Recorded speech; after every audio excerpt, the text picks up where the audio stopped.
Monsieur le Président, il y a des coups d'État en Afrique, notamment au Sahel. Alors vous êtes arrivé au Gabon en reversant le pouvoir en place. Vous avez toujours dit que c'était différent. Au Sahel, on voit que les militaires n'ont pas l'intention de partir, n'ont pas l'intention d'organiser des élections, sont exclus des instances régionales et continentales. Est-ce que vous leur parlez et qu'est-ce que vous leur dites ? Alors, sur cette question du Sahel, je veux bien dire quelque chose, c'est que c'est vous qui parlez toujours d'eux. À un moment donné, je pense qu'il faut leur laisser tranquille. Mieux on n'en parle pas et ils vont se concentrer sur ce qu'ils doivent faire. Mais moi, je dis ceci, je suis un homme de la paix. Et nous sommes dans un endroit qui incarne la paix, la démocratie et le dialogue.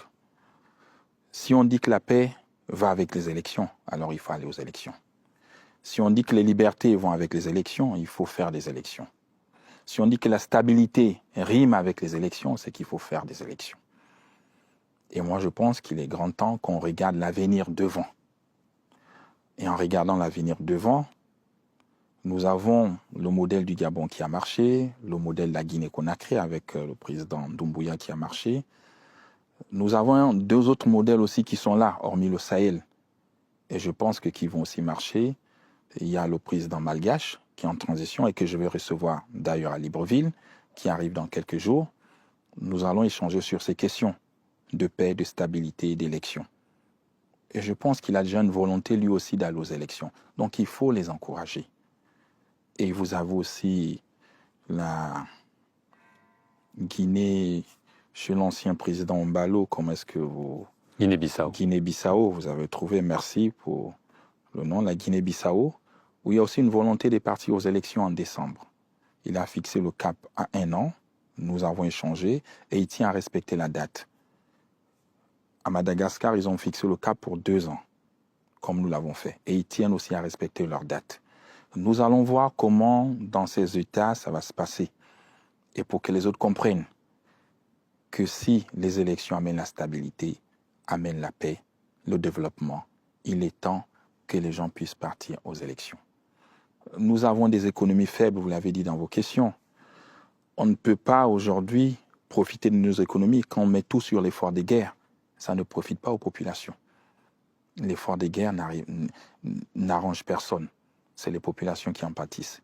Ils ont besoin des universités, ils ont besoin de tout, de l'eau, l'électricité. Donc gaspiller tout cet argent pour payer de l'armement, je trouve que ce n'est plus la norme actuelle. Il faut trouver un moyen pour l'apaisement. Et ce que je dis, il faut leur laisser faire. Il faut les accompagner. Ce sont des États souverains. Ce que nous pouvons faire, c'est de donner des conseils. Mais on ne peut pas imposer à un chef d'État, qu'il soit en transition ou pas, il reste un chef d'État de son pays. Donc ne leur imposez rien. Trouvons des modèles comment les accompagner dans l'apaisement. Sans pourtant les frustrer, sans pourtant les prendre d'en haut, les regarder d'en bas. Non, ça ne marche plus. Et je pense que si on se met dans cette voie, les choses vont avancer. On a vu qu'à l'Union africaine, il y a eu un changement de président de commission, il y a eu un changement de secrétaire général de l'Union africaine. C'est des nouveaux visages. Et donc, ils ont pris le dossier en main. Ils sont en train de regarder. Ils discutent avec eux. Laissez l'Union africaine discuter. C'est des problèmes africains. Et on trouvera des solutions africaines. Et je suis confiant.